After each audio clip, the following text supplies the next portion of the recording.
ఇప్పుడు బాబా చెప్తున్నాడండి. అబ్బాయి, తప్పు, ఒప్పు అన్నవి మానసిక స్థితులు. ఒక వ్యక్తిని చంపిన వాడిని ప్రపంచం పూర్తి ఉరితీస్తుంది.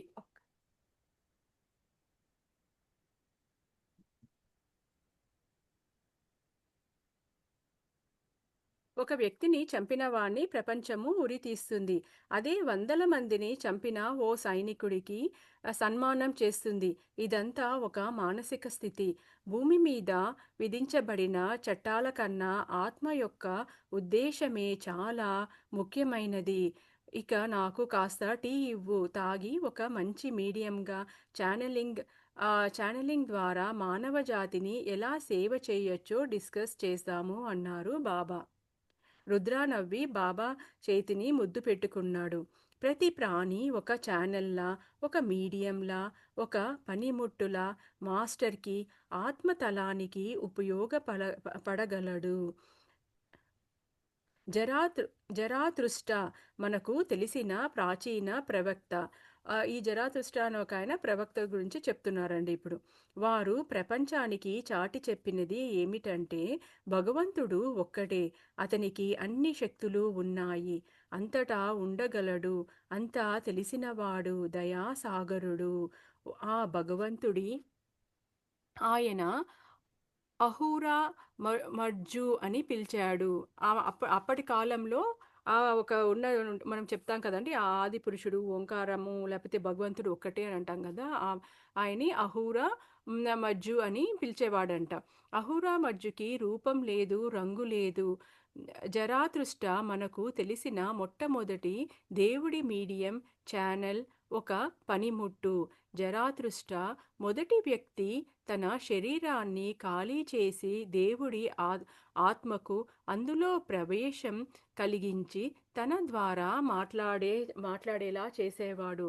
అతనే ఫస్ట్ ఇలా మీడియంగా పనిచేశాడంట. ఈ జరాతృష్ట అనే వ్యక్తే తన శరీరంలో దేవుడిని అలో చేసి భగవంతుడు ఏమి మాట్లాడాలనుకుంటున్నాడో అతను మాట్లాడేవాడంట. దీన్నే మీడియంషిప్ అంటారు కదా! పార్షీలు, ఇరానీలు అహూరా మర్దాను ప్రార్థిస్తారు. ఈ పర్షియా దేశస్థులు, ఇరానీలు ఈ అహూరా మర్దాని ప్రార్థిస్తారంట. అంటే ఆయన ఒక మీడియం లాగా పనిచేశాడు కదా భగవంతుడికి, అందుకోసమే ఆయన్ని ప్రార్థిస్తున్నారనమాట. ఆ ప్రార్థనలన్నీ వారి పవిత్ర గ్రంథం అవే అవేస్తాలో గ్రంథస్థమై ఉన్నాయి. ఎలా అయితే మనకి భగవద్గీత ఉందో అక్కడ ఇరానీలకి, పర్షియన్ వాళ్ళకి అవేస్తా అనే ఒక గ్రంథం ఉందంట. జరాతృష్ట ధ్యానం చేశాడు, దేవుణ్ణి ఛానల్ చేసుకోగలిగాడు.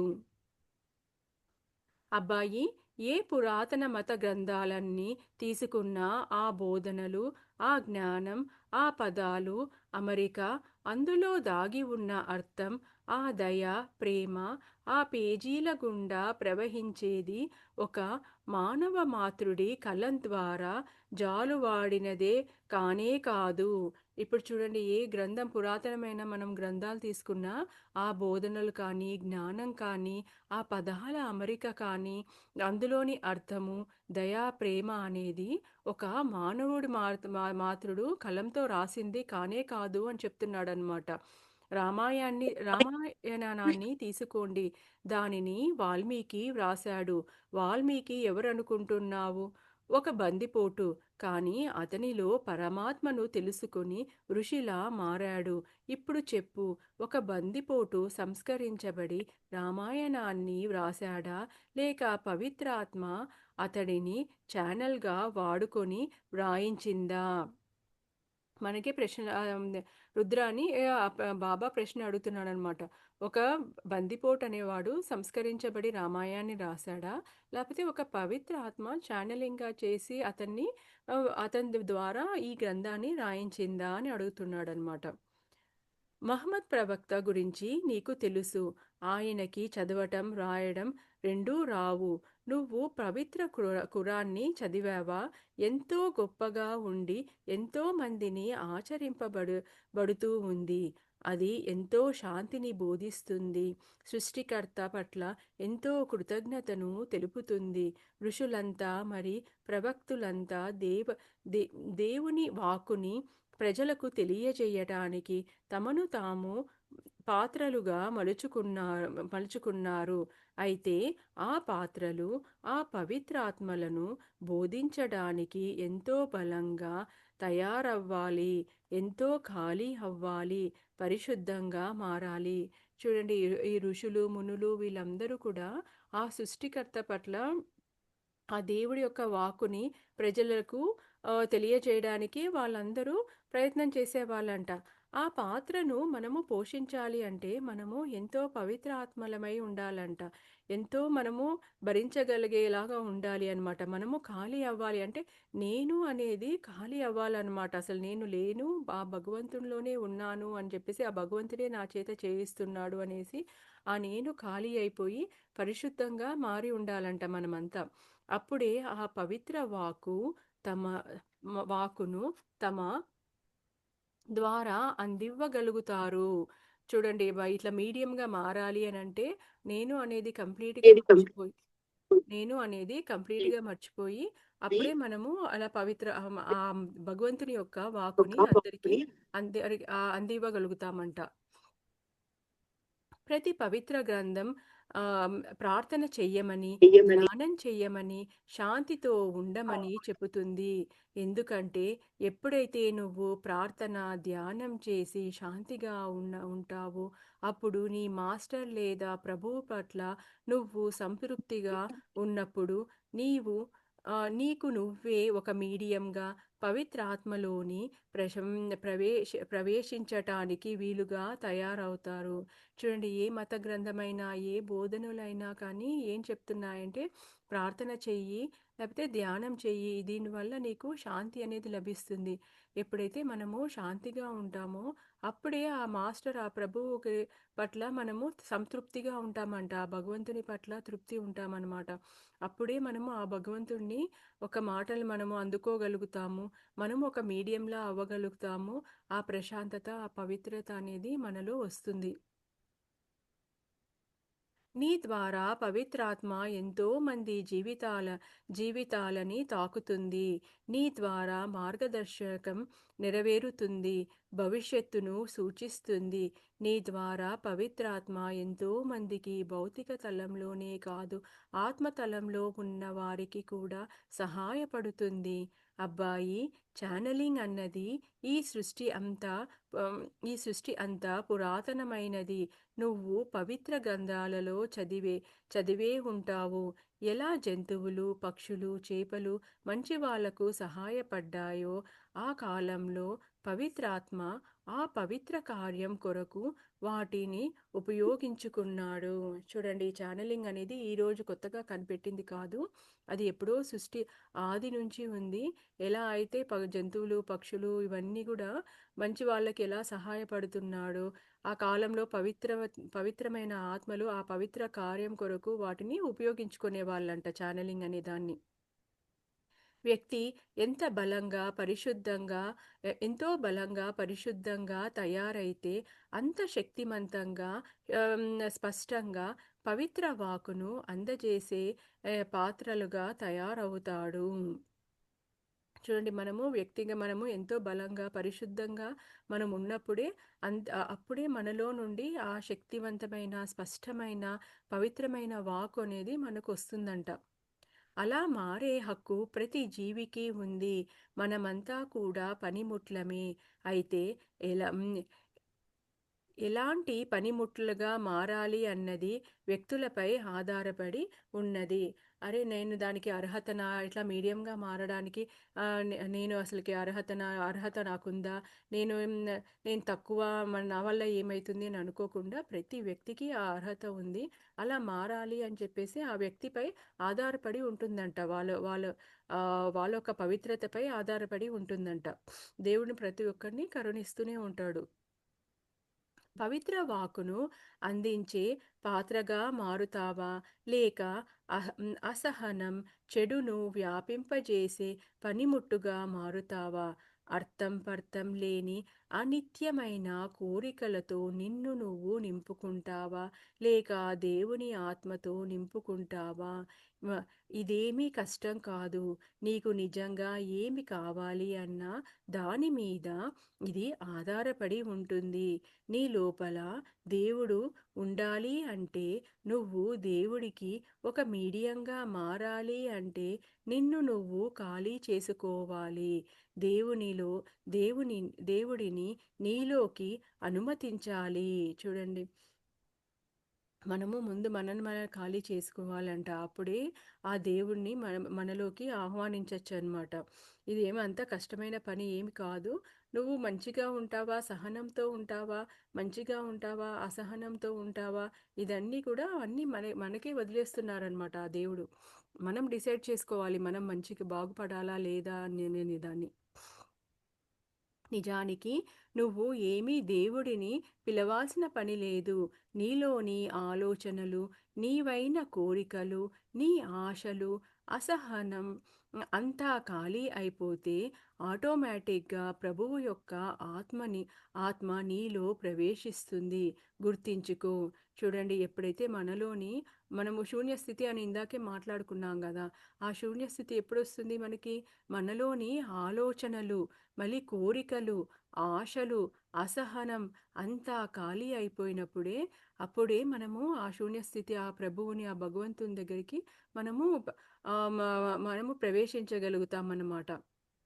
నీలో ఎంతో నీలో ఎవరో ఒకరే ఉండాలి. నీవైనా లేక నీ ప్రభువైనా ఇద్దరికీ స్థానం ఉండదు. ఎవరైనా సరే ప్రతి ఒక్కరికి భగవంతుడికి మీడియం అయ్యే హక్కు ఉంది. చూడండి, నీ మ మ మన సోల్, మన ఆలోచనలు, అలాగే భగవంతుడు 2 ఉండడంట. ఏదో ఒకటే ఉండాలంట. నువ్వు కంప్లీట్‌గా ఎంప్టీ అయిపోయి ఆ భగవంతుడు నీలో స్థానం ఇచ్చినప్పుడు అప్పుడు భగవంతుడు నీలో ఉంటారనమాట. ప్రతి ఒక్కరికి ఆ అర్హత ఉంది అని అంటున్నారనమాట. భగవంతుడికి మీడియం అయ్యే అర్హత. నువ్వు ఎంత ఎక్కువగా నీ మాస్టర్‌ని గురించి తలుచుకుంటూ ఉంటే అంత ఎక్కువగా నీ మాస్టర్ ఎనర్జీ నిండుతూ ఉంటుంది. దాంతో ఆటోమేటిక్‌గా నువ్వు నీ మాస్టర్‌కు మీడియంగా తయారవుతావు. హ్మ్. ఆపారు బాబా. చూడండి, మనము ఎంత ఎక్కువగా మనం భగవంతుడిని, ఆ మాస్టర్‌ని తలుచుకుంటూ ఉంటామో, అంతగా ఆ భగవంతుడు మనలో నిండిపోతాడంట. మొత్తం మనం ఆ భగవంతునిలాగా తయారవుతామంట. ఇప్పుడు రుద్ర అడుగుతున్నాడు. అంటే మనం ఒకసారి మీడియంగా తయారైతే మనకు అతీత శక్తులు వస్తాయా? అడిగాడు రుద్ర. అబ్బాయి, మీడియంలో కూడా ఎన్నో రకాలు ఉంటాయి. ఒక మంచి మనిషిగా తయారయ్యి మానవ జాతిని తనకు ఇవ్వబడిన మార్గాలలో ఎన్నో రకాలుగా సహాయ సహకారాలు అందిస్తూ ఉంటారు కొందరు. మరి కొందరు బలహీనుల కోసం పోరాడే వీరులుగా తయారవుతారు. మరికొందరు దేవుడి మీడియంగా మారి మానసికంగా వేదనను అనుభవించే వారికి ఉపశమనం కలిగిస్తూ ఉంటారు. ఒక్కోసారి పవిత్రాత్మ మీడియంను ఎన్నో లక్షల మందికి ఉపయోగపడేలా ఒక మందును కనిపెట్టడం కోసం ఉపయోగించుకుంటుంది. ఒక్కోసారి నువ్వు సడన్‌గా పేదలకు ఆహారాన్ని ఇవ్వడం లేదా జంతువులకు సేవ చేయడం లాంటివి చెయ్యవచ్చు. ఒక్కోసారి మంచి సంగీతాన్ని కంపోజ్ చేయడం ద్వారా కానీ, ఒక పుస్తకం వ్రాయడం ద్వారా కానీ, ఒక సినిమా దర్శకత్వం వహించడం గానీ, ఎంతో మందిని మరింత ఉన్నతంగా, మరింత దయగల వ్యక్తులుగా తయారవ్వడానికి ఉపయోగించవచ్చు. చూడండి, ఈ మీడియంషిప్ అంటే ఎన్ని రకాలుగా మీడియంషిప్ ఉంటుందో అన్నీ ఇందాక బాబా ఎక్స్‌ప్లెయిన్ చేశారు. ఓన్లీ అది అతీత శక్తులు వస్తాయి అనే కాదు, ఆ శక్తులు ఎన్నో రకాలుగా ఉపయోగించొచ్చనమాట మీడియంషిప్ అనేది. అబ్బాయి, నువ్వు చాలా సాధారణమైన వ్యక్తిగానే జీవిస్తూ ఎంతో మందిని, ముఖ్యంగా నీ దగ్గరకు వచ్చే వాళ్ళను మరింత ఉన్నత మానవులుగా ప్రభావితం చెయ్యవచ్చు. అవును, నువ్వు ఒక స్వస్థ స్వస్థత పరిచే హీలర్‌గా ఉపయోగపడవచ్చు. అతీంద్ర శక్తులు కలిగిన మాధ్యమంగా ఉపయోగపడవచ్చు. ఇదే ఇది ఇన్నెందుకు అబ్బాయి, నీ జీవితం నీది కాదు. ఒక ప్రత్యేకమైన పని కోసం అయినా నువ్వు ఉపయోగపడవచ్చు. లేదా పై చెప్పిన అన్నిటికీ ఉపయోగపడేలా మీడియంలా తయారు కావచ్చు. పాత్ర ఏ రకంగా ఉపయోగపడాలో నీ మాస్టర్ నిర్ణయించుకుంటారు. చూడండి, నీ జీవితం నీది కాదు. నిన్ను ఏ విధంగా ఉపయోగించుకోవాలి అనేది నీ మాస్టర్ అనేవాడు నిర్ణయిస్తాడు అని చెప్తున్నారు. సరే, ప్రజల ప్రక్షాళన కోసం నువ్వు సహాయపడేలా మేము నిన్ను ఉపయోగించుకుంటున్నాము. ప్రస్తుతానికి అదే చెయ్యి. వెళ్ళి చిల్లం తీసుకోరా. ప్రస్తుతం ఈ పాత్ర ఉమ్, పొగ పీల్చుకుంటుంది, నవ్వాడు బాబా.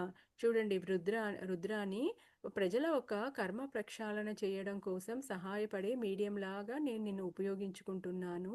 ప్రస్తుతానికి అది చెయ్యి అని చెప్పేసి బాబా నవ్వారనమాట. రుద్ర బాబా కాళ్ళ దగ్గరకు కూర్చొని పాదాలు ఒత్తసాగాడు. స్వర్గంలో ఓం ఉద్యోగస్తులు తక్కువ పడ్డారా? నాలాంటి నష్టపడ నష్టపడ్డవాణ్ణి ఇతరుల కర్మల ప్రక్షాళనలో సాయపడేలా ఎన్నుకున్నారా అనుకుంటున్నాడు రుద్ర. చూడండి, స్వర్గలోకంలో ఉద్యోగ ఇట్లా ఉద్యోగస్తులు తక్కువయ్యారా? లేకపోతే నాలాంటి వాడిని కర్మ ప్రక్షాళనకు సహాయపడేలా నన్నెన్నుకోవడం ఏంటి? నాకంత అర్హత ఉందా అని చెప్పేసి రుద్ర తనను ప్రశ్నించుకుంటున్నాడనమాట. ఏ పనిముట్టు ఏ రకంగా వాయించాలో అతడినే నిర్ణయించిన నిర్ణయించిన అబ్బాయి. అయితే అంతేకాకుండా ఎవరు పోయారో, ఎవరు గెలిచారో కూడా అతడిని నిర్ణయించి నువ్వు ఇక నీ చిల్లం తీసుకొని రా బాబా అంటున్నాడనమాట. వెంటనే బాబా అతన్ని పసిగట్టాడనమాట. అతని మనసులో ఏముంది అని చెప్పేసి, ఏ పనిముట్టుని ఎలా వాడుకోవాలి, ఎలా వాయించాలి అవన్నీ కూడా అతన్నే నిర్ణయించుకో అబ్బాయి అంటే, ఆ మాస్టరే నిర్ణయించుకొని అని చెప్పేసి చెప్తున్నాడనమాట. బాబా ఆ రాత్రి భోజనంలోకి ఉత్త సూపే కావాలి అన్నాడు. రుద్ర మార్కెట్కి వెళ్ళి కావలసినవన్నీ కొని తెచ్చాడు. తన పిల్లలకి ఇష్టంగా రకరకాల సూపులు తయారు చేసేవాడు.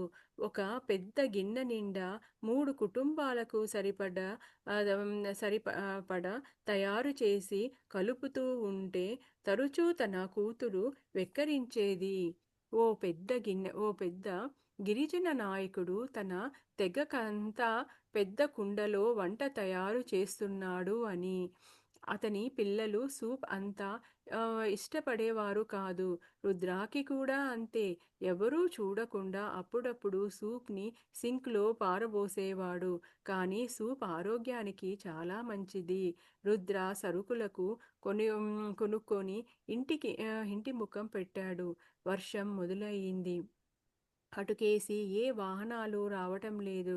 రుద్ర నడకే బాగుంది అనుకున్నాడు. ఒక్కసారి దీర్ఘంగా గాలిని లోపలికి పీల్చుకున్నాడు. బాబాకి సూప్ ఒక్కటే కావాలి అన్నందుకు రుద్ర సూపుని తయారు చేయడానికని సామాన్లు కొనుక్కోవడానికని వెళ్ళాడనమాట. అప్పుడు అతని కుటుంబము, తన పిల్లలకి అతను ఒక పెద్ద మూడు మూడు కుటుంబాలకు సరిపోయేంత పెద్ద గిన్నె నిండా సూప్ చేసేవాడంట. కానీ ఆ సూప్ అంటే వాళ్ళ ఇంట్లో ఎవరికీ ఇష్టం ఉండేది కాదు. కానీ ఆరోగ్యానికి మంచిది అని చెప్పేసి చేసేవాడంట. అప్పుడప్పుడు ఇంకా మొత్తం పారబోసేవాడు కూడా అంట. అది చెప్తున్నాడు, తన తన ఫ్లాష్ బ్యాక్ అంతా గుర్తు చేసుకుంటున్నాడు అనమాట రుద్ర. మట్టి వాసన కం మట్టి వాసన కమ్మగా తాకింది. పక్కన అడవిలో నుంచి పేరు తెలియని పరిమళాలు గాలిలో వస్తున్నాయి. దూరంగా కొబ్బరి చెట్లు, వర్షానికి చెట్ల ఆకులు లయబద్ధంగా కదులుతున్నాయి.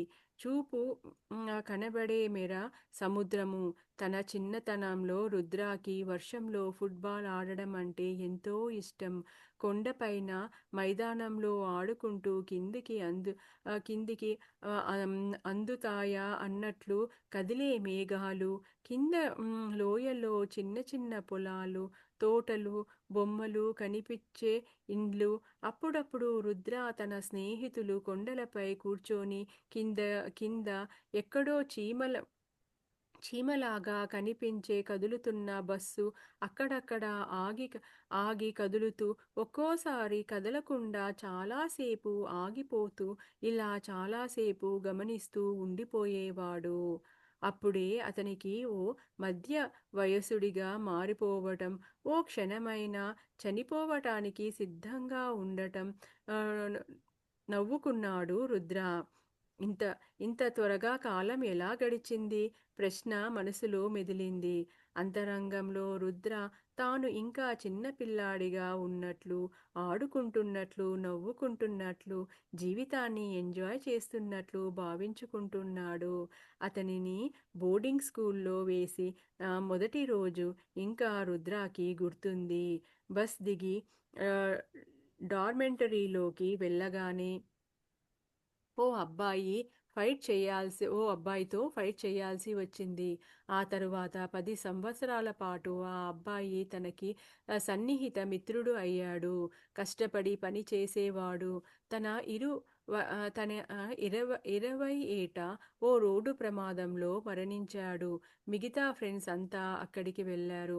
వెళ్ళి వెళ్ళే వెళ్ళేవారైనా తనని తలుచుకుంటారా? వాళ్ళంతా ఆరోగ్యంగా, ఆనందంగా ఉండి ఉంటారు అని భావించాడు రుద్ర. చూడండి మనమందరము చ ఎవ చిన్న పిల్లలుగా ఉన్నవి అవన్నీ మనకి అప్పుడప్పుడు గుర్తుకొస్తూ ఉంటాయి కదా! అప్పుడే మనం మధ్య వయసుకొచ్చేస్తాము. మనకి వృద్ధాప్యం గూడా వస్తుంది కదా! కానీ అది ఎలా గడిచిపోయిందో మనకి అవన్నీ గుర్తుండవనమాట. కాలం అనేది ఎంతో ఫాస్ట్‌గా వెళ్ళిపోయినట్లుంటుంది. కానీ వయసు అయిపోతూ ఉంటుందనమాట. ఇప్పుడు అనుకుంటున్నాడనమాట. వాళ్ళ ఫ్రెండ్స్ అందరూ ఆనందంగా ఉంటారు కదా! వాళ్ళందరికీ నేనింకా గుర్తున్నానా అని చెప్పేసి, అలాంటి ఆలోచనలు మనకొచ్చినట్లే ఆ రుద్ర గూడా అలా ఆలోచిస్తూ ఉన్నాడనమాట. తన చిన్ననాటి ఫ్రెండ్స్, స్కూల్లో ఫ్రెండ్స్, తను హాస్టల్‌లో ఉన్నప్పుడు గడిపిన వాళ్ళతో అందరితో. అబ్బాయి, ఈ సూప్ నీ మనసు ఎలా ఉందో అలాగే ఉంది. చేసిన వాళ్ళ ఆహ్ సర్వ్ చేసిన వాళ్ళ మూడుని బట్టి రుచి ఉంటుంది. నీ ముందు నీ ముందు తినడానికి ఏది ఉంచబడుతుందో ఆ ప్రభువుకు థాంక్స్ చెప్పి తినాలి. దాన్ని గురించి ఎవరైనా నీ అభిప్రాయం అడిగితే నీ అభిప్రాయాన్ని సున్నితంగా బాధపడకుండా చెప్పాలి. నచ్చకపోతే ఒక్కోసారి అవతలి వాళ్ళు పెట్టే హ్మ్. నూనె వంటకాలు, ఖరీదైన వంటకాలు నచ్చకపోతే తినకుండా ఉండకుండా వాళ్ళు వాళ్ళు నీ కోసం ఎన్నో గంటలు శ్రమ చేశారు కాబట్టి కొద్దిగా తీసుకోవాలి వాళ్ళ ప్రేమ కోసం. నీకు నీకు ఎంపిక స్వేచ్ఛ ఉంటే వాటిని వదిలేయవచ్చు. బాబా చెప్పాడనమాట. ఇలా రుద్ర ఏదో ఆలోచిస్తూ ఆ సూప్ చేశాడు కదా!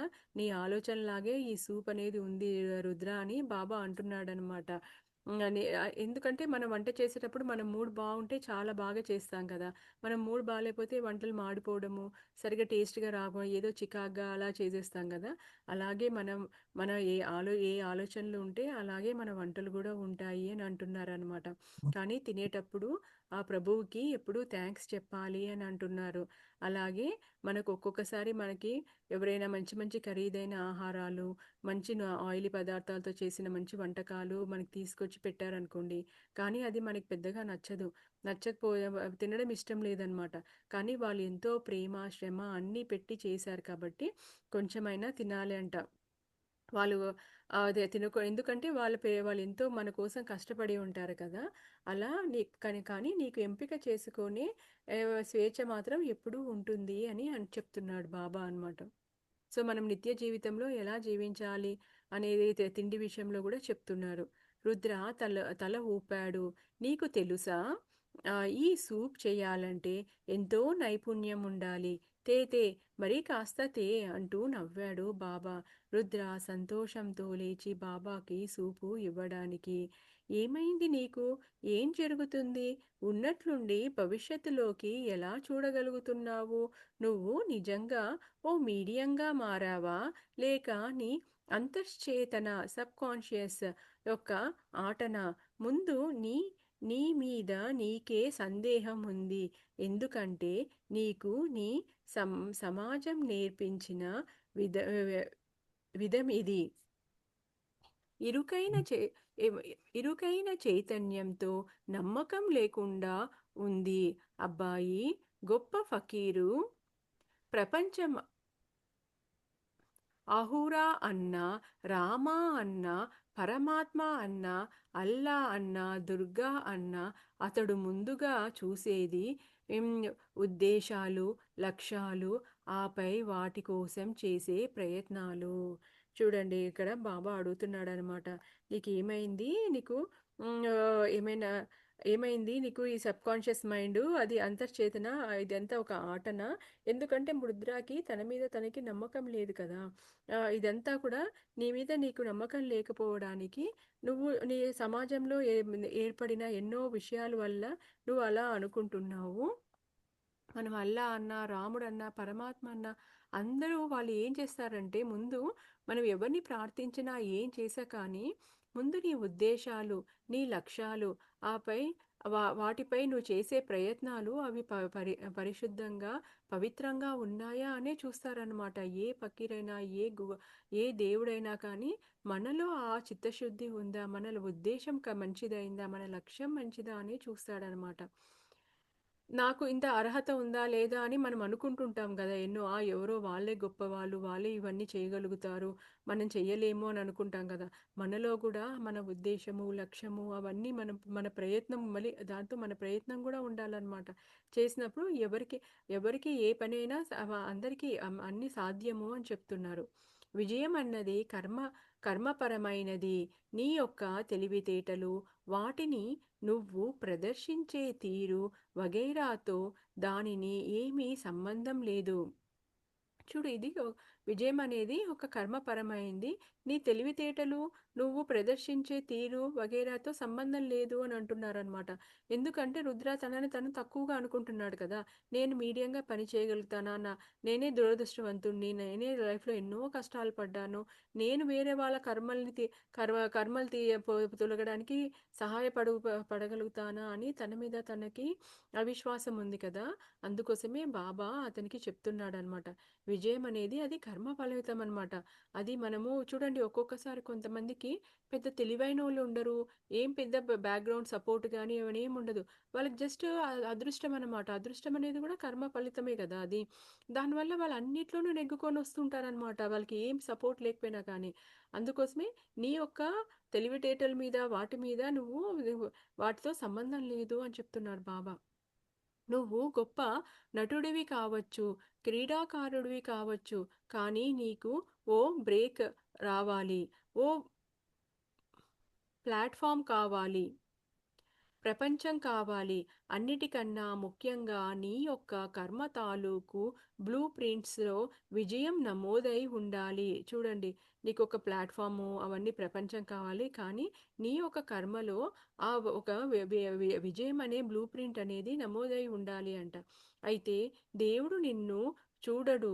నీ ఉద్దేశాలు, నీ ప్రేమ, నీ త్యాగం, నీ ప్రయత్నాలు మాత్రమే చూస్తాడు.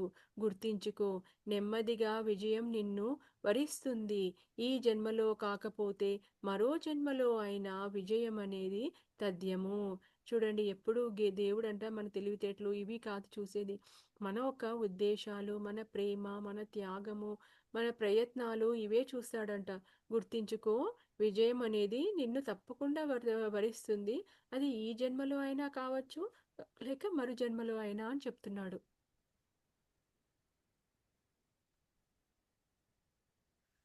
ఒక డాక్టర్ ఒక రోగిని ఎందుకు రాత్రి పగలు మేలుకొని గమనిస్తూ ఉంటాడు? అది తన వృత్తిపరమైన బాధ్యత. డబ్బు కోసమా? లేక తాను చేసే అన్ని కేసులు 100% సక్సెస్ అవ్వాలన్న వ్యక్తిగత అహమా? ఫెయిల్ అయితానేమో అన్న భయమా? ప్రతి రోగిని తన కుటుంబ వ్యక్తిలా చూసుకోవాలనా? లేక తన సహ ఉద్యోగులను ఇండిపెండెంట్ చెయ్యడానిక చెయ్యడానిక ఎవరు బాధగా అనారోగ్యంలో ఉండడం చూడలేకనా? లేక పైన చెప్పిన అన్ని కారణాల వల్లనా?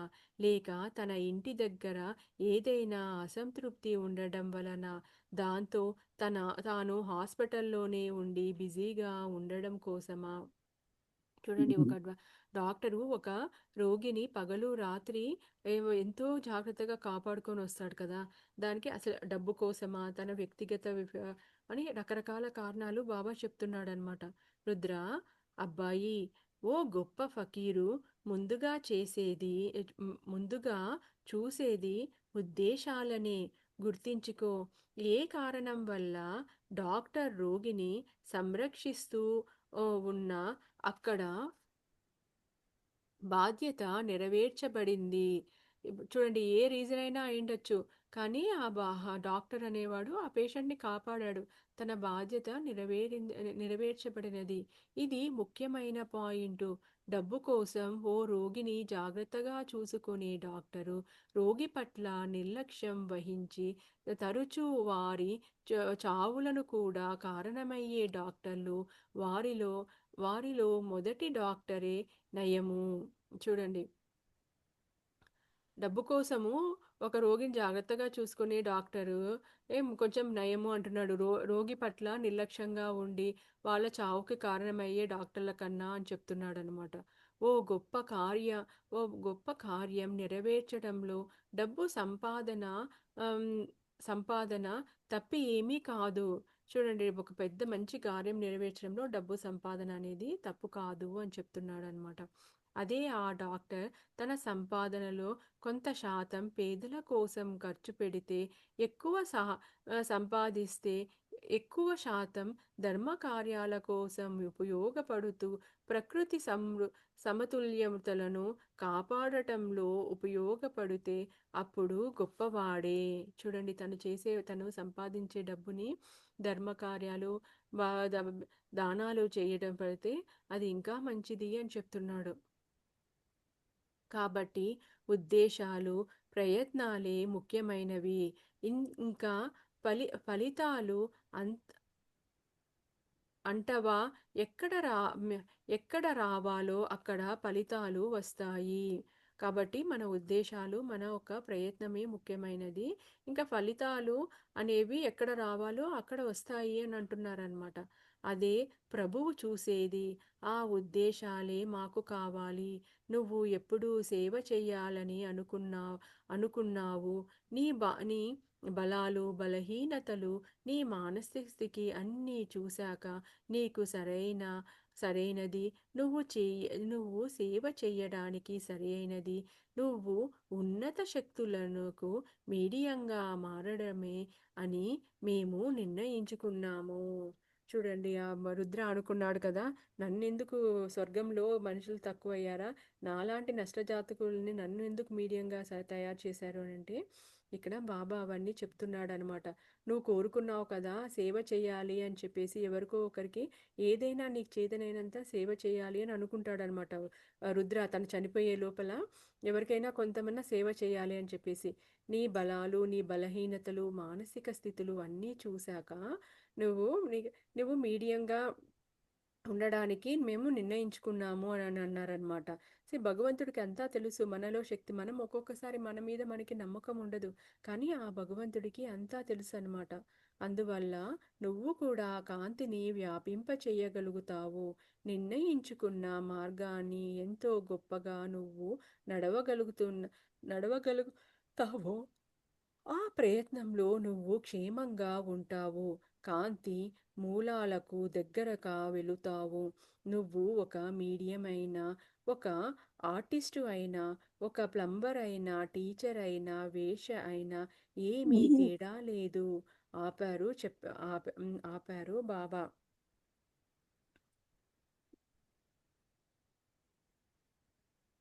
మనము ఏదైనా నిర్ణయించుకుంటే, మనం ఎంత గొప్పగా మనము ఆ మార్గంలో నడవగలుగుతామో, ఆ ప్రయాణంలో నువ్వు క్షేమంగా ఉంటావు, కాంతి మూలాలకు దగ్గరకు వెళ్తావు అని చెప్పేసి బాబా అంటున్నాడనమాట. దానికి నువ్వు ఫిజికల్ వరల్డ్‌లో ఏ జాబ్ చేసినా అది ఏమి నీకు అడ్డు రాదు అని చెప్తున్నాడనమాట. వేశ్య అడిగాడు. ఎందుకంటే వేశ్య అయినా కానీ అని అన్నాడు కదా! బాబా నువ్వు టీచర్ అయినా, ప్లంబర్ అయినా లాస్ట్‌లో వేశ్య అయినా తేడా రాదు అన్నాడు కదా! వేశ్య అని అడిగాడనమాట రుద్ర. వేశ్యకు గూడా అలాంటి సేమ్ వర్తిస్తుందా అనేసి. అవును. వేశ్య కూడా మనిషే కదా! ఆమెకు ఆమె స్వంత కర్మ ఉంటుంది. ఆమె ఆ వృత్తిలో ఉండడానికి ఆమె పరిస్థితులు ఏవో ఆమెకి ఉంటాయి. మన దేశంలో చాలామంది స్త్రీలు పేదరికం వల్ల కొంత, విధి లేని పరిస్థితుల వల్ల కొంత ఈ వృత్తిలో కొనసాగుతున్నారు. తమ కుటుంబానికి అమ్న ఆసరాగా ఉండటానికనో లేదా బలవంతం మీద ఆ వృత్తిలో దింపబడి బయటకు రాలేక కొనసాగుతూ ఉంటారు. అంతేకాని వాళ్ళు దేవుడి పిల్లలు కాకుండా పోరు కదా! మనుషులు దేవుని మార్గంలో నడవటానికి ప్రయత్నించినంత వరకు, కాంతి మార్గంలో నడవటానికి ప్రయత్నించినంత వరకు ఆ వ్యక్తి రైటు.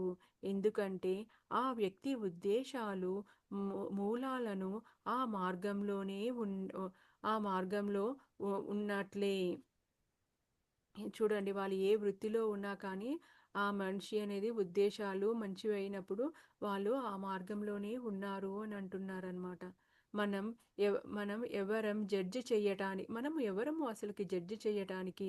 ఫకీరే జడ్జి చెయ్యని, డాక్టర్ అయినా, యోగి అయినా, వేశ్య అయినా ప్రభువు చూసేది ముందు ఉద్దేశాలను, కాంతి మార్గంలో నడవడానికి చేసే ప్రయత్నాలు, మిగతావ మిగతావన్నీ ఆ తరువాతే. ఓ స్త్రీ తన కుటుంబానికి సరిపోయే సపోర్ట్ చేయటానికి గత్యంతరం లేక వ్యభిచారంలో ఉన్నంత మాత్రాన ఇతర వ్యక్తుల కన్నా నైతికంగా ఏమీ తక్కువ. అయితే ఆ వృత్తి సులభంగా ధనం కోసం, కామం కోసము, అధికారం కోసము అయితే ఫలితాలు మరో విధంగా ఉంటాయి. చూడండి తన కుటుంబాన్ని పోషించుకోవడానికో అలాంటి వృత్తిలో వెళ్తే అప్పుడు ఏది తప్పు లేదు. అదే మనము ధనం కోసమో, కామం కోసమో, అధికారం కోసమో అలా వృత్తిలోకి వెళ్తే అప్పుడు అది తప్పు అని అంటున్నాడనమాట. కానీ ఆ స్త్రీ మరో అవకాశం లేక ఆ వృత్తిలో కొనసాగుతూ తన ఫ్యామిలీకి ఆసరాగా ఉండి ఓ మంచి మనిషిగా జీవిస్తూ ఉంటే పైనున్న స్వర్గం ఆమెని వెలివేస్తుంది అని భావిస్తావా? ఎప్పటికీ కాదు.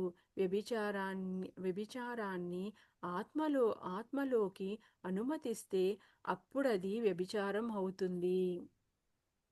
చూడండి మన శరీరానికి మాత్రమే అది వ్యభిచారం. ఎప్పుడైతే మనం అది ఆత్మలోకి హ్మ్. ఆహ్వానించినప్పుడే అది వ్యభిచారం అవుతుంది అని అంటున్నాడనమాట. అందుకే నువ్వు మీడియంవి అయినా, వేశ్య అయినా ఉద్దేశాలు, ప్రయత్నాలు కాంతి మార్గంలో నడుస్తున్నాయా లేదా అన్నదే ముఖ్యం. నీ వృత్తి ఏదైనా నీ హృదయం నీ హృదయం స్పష్టంగా ఉండి, నీ ఆలోచనలు ఉన్నతంగా ఉంటే నువ్వు ఎందుకు ఆ పని చేస్తావు అన్నది ముఖ్యం కాదు అబ్బాయి. ఒక వ్యక్తి ఉద్దేశాలు, ప్రేమ, ప్రయత్నాలు దేవుడికి చాలా ముఖ్యమైనది. కొంతమంది కొన్నిసార్లు కొన్ని చెడు ఆలోచనలతో చెడు ఆలోచనలతో నడిపింపబడుతారు. వాళ్ళకి అవి చెడు ఆలోచనలని తెలుసు.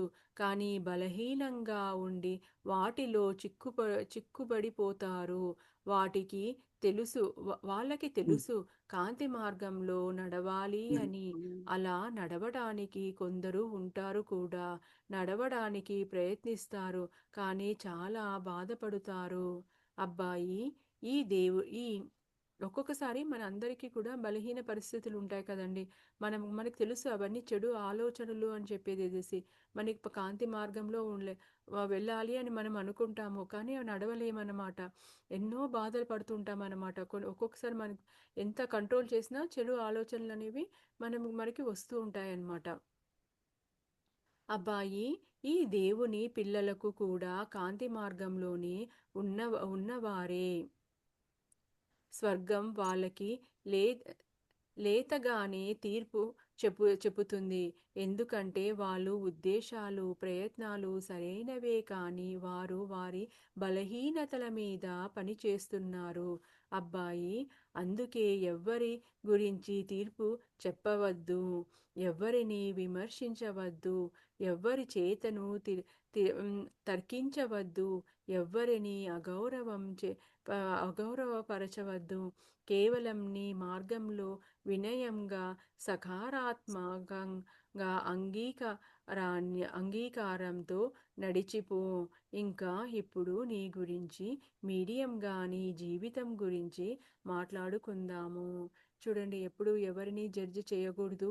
ఎవరి ఉద్దేశాలు, ఎవరి అభిప్రాయాలను, వాళ్ళ బలహీనతల మీద కొంతమంది పనిచేస్తూ ఉంటాయి. అందుకోసమే మనము ఎవరి మీద ఎవరిని అగౌరవపరచవద్దు, ఎవరిని తిరస్కరించవద్దు. అందరూ చూడండి, అందరూ కూడా వాళ్ళ ఒక వాళ్ళ ఒక సోల్ మెచ్యూరిటీ ప్రకారం వాళ్ళు నడుస్తూ ఉంటారనమాట. ఆ జ్ఞానం వాళ్ళకి అందే వరకు ఇలాగే ఉంటుందన్నమాట. అందుకోసమే నీ మార్గంలో నువ్వు సకారాత్మకంగా ఉండు, నువ్వు మంచిగా ఉండు అందరితో అని చెప్పి అంటున్నారనమాట. ఒక మీడియంగా ఒక మీడియంగా ప్రయాణించదలుచుకున్న వారు మరిచిపోకూడనిది కొన్ని విషయాలు ఉన్నాయి.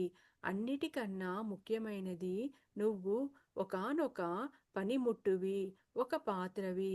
అందులోకి దివ్యకాంతి, దివ్యశక్తి ప్రవహించి దాని ద్వారా బయటికి వస్తాయి. చూడండి, మనము మీడియంస్ అనేవాగా పనిచేసే వాళ్ళు ఒక విషయాన్ని బాగా గుర్తుపెంచుకోవాలి. నువ్వు ఒక పనిముట్టు మాత్రమే అన్నమాట. అది నువ్వు కాకపోతే వేరే వాళ్ళు చేస్తారు.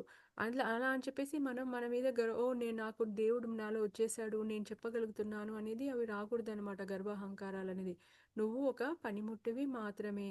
అందులో దివ్యకాంతి, దివ్యశక్తి ప్రవహించడానికి ఒక ద్వారా బయటికి వస్తూ ఉంటాయి. మీడియం ద్వారా జరిగే అద్భుతాలు అన్నీ మాస్టర్ వల్లే. అవన్నీ నేను చేశాను అని కాదనమాట. అవన్నీ మాస్టర్ వల్ల జరుగుతున్నాయి ఈ అద్భుతాలన్నీ. దివ్య ప్రణాళిక వల్ల మాత్రమే జరుగుతున్నాయి. ఆ మాస్టర్ అనేవాడు ఒక దివ్య ప్రణాళిక వల్ల అనమాట. ఆ ప్రణాళిక వల్లనే జరుగుతున్నాయి అంటున్నారనమాట.